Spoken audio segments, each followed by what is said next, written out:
Hi there, Olson Outdoors, making a video. This video is going to be a little story about a Skilsaw. It's the saw that built America. As lots of people know, it's one of the most common skill saws or circular saws, even though skill saw is sort of a universal term for circular saws. First, I want to do a shout out. Automotive Anatomy, awesome channel, really awesome channel. Got to go check it out. Once you go there, you'll see for yourself what's going on there. That's Automotive Anatomy. Another one would be Essential Craftsman. He's a great tradesman, craftsman of all kinds, a very talented gentleman.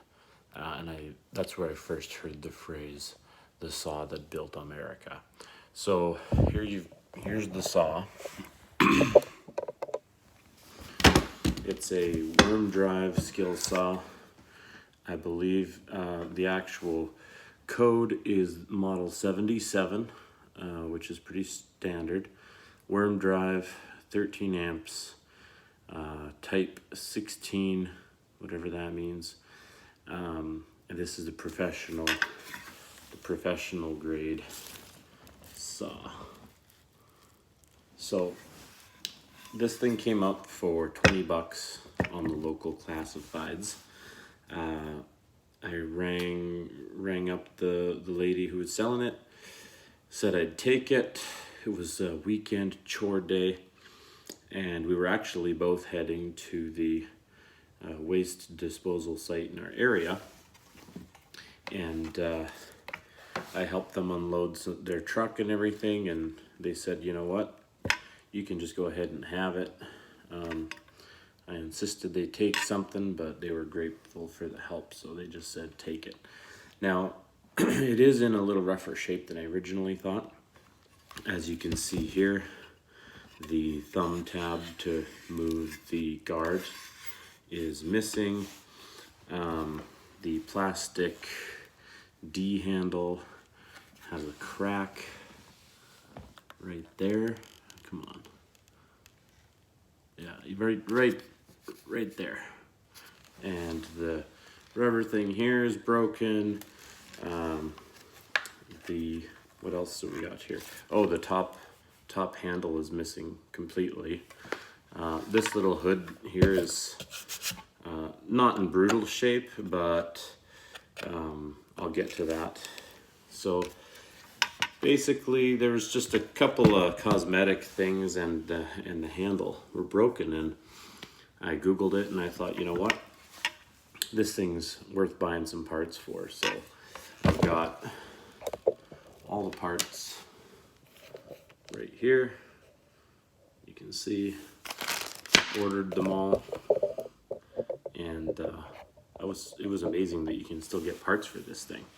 But the most amazing thing that I liked about it is, even though it's rough around the edges cosmetically, if you look at the blade, now I may be wrong, but I don't think I am. This blade, if I were to guess, would be original. There's a possibility that it isn't, but I'll tell you why I think it is. First of all, it's a very old blade. It does not have the carbide added teeth to it. This is just back in the day when the whole blade was steel. So the other thing is this nut that attaches the blade to the arbor. It does not look, it has no teeth marks, wear marks, wrench marks. This looks like they bought the saw for a project, somebody who appreciated good tools, and it was just a homeowner's saw. I do not think that this saw has seen any sort of heavy framing of any kind. There's one possible theory for this, which could be there is sort of what seems to be the leftovers of black tar paper, And what some people will do, what some carpenters will do, is keep an old saw blade in a trailer or a truck. And if they're doing a roof, they'll overhang the shingles just a little bit, chalk a line, and they'll either reverse the saw blade or use an old saw blade out of the trailer or the truck that they keep just for trimming the edge of the asphalt shingles, and gives a really nice edge, and you don't have to wreck your nice blades.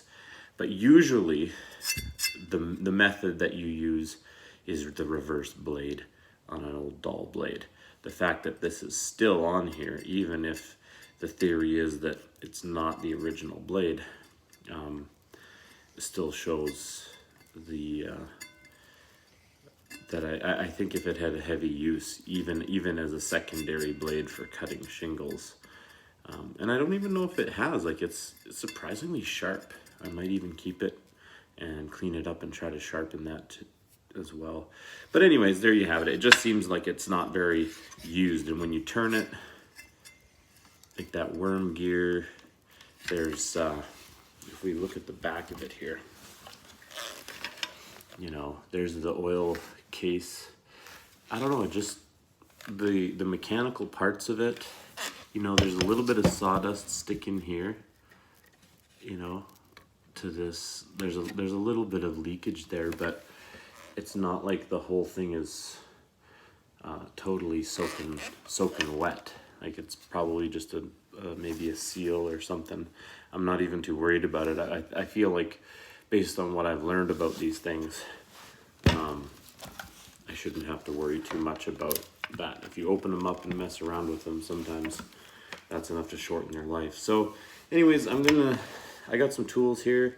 I'm gonna take this apart and replace as much of this stuff as I'm able to, hopefully all of it, and I'll show you what it looks like when I'm done.